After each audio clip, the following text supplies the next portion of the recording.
یعنی اس سے مراد شاید یہ لینا چاہ رہے ہیں کہ وہ جو مسجد میں بیٹھ کر ذکر اذکار کرتا رہے یہاں پر یہاں تک کہ وہ اشراق چاشت پڑھ لے تو اسے جو فضیلت حاصل ہے.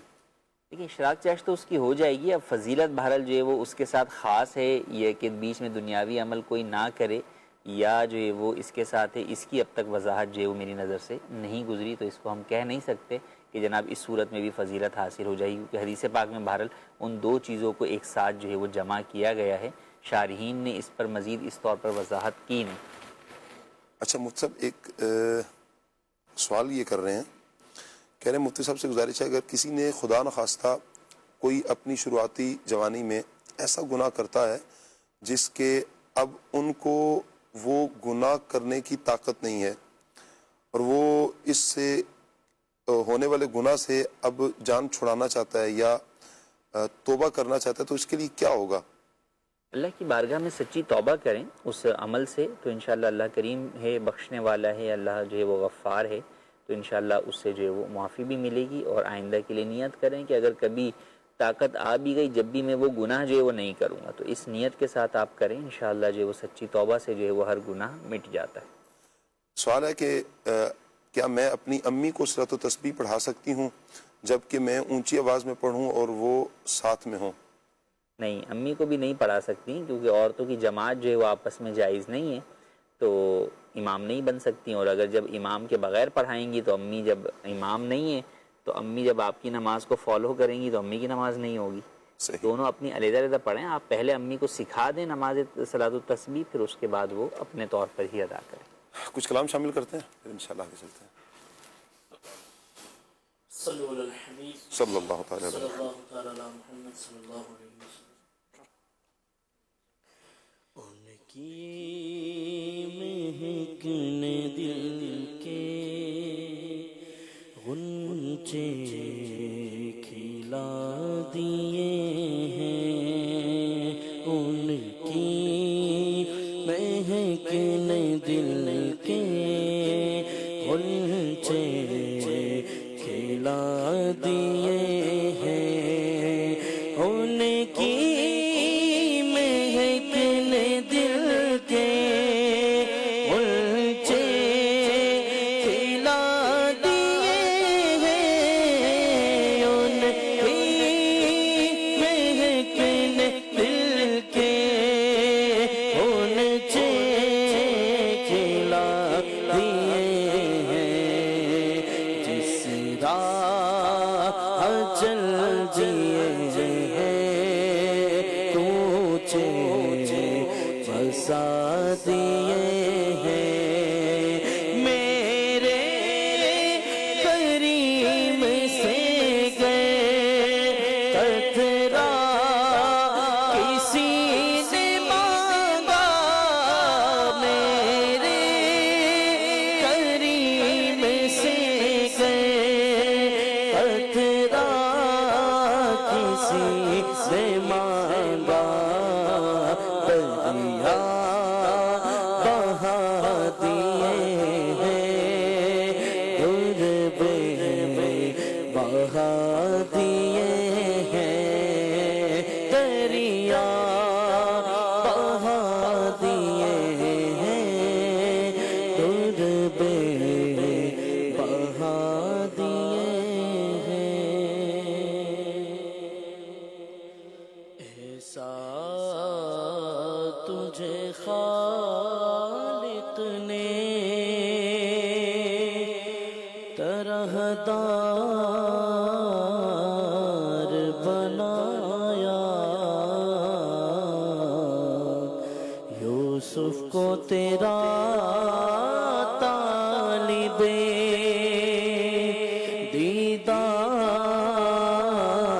دیدار بنایا, کونین بنائے گئے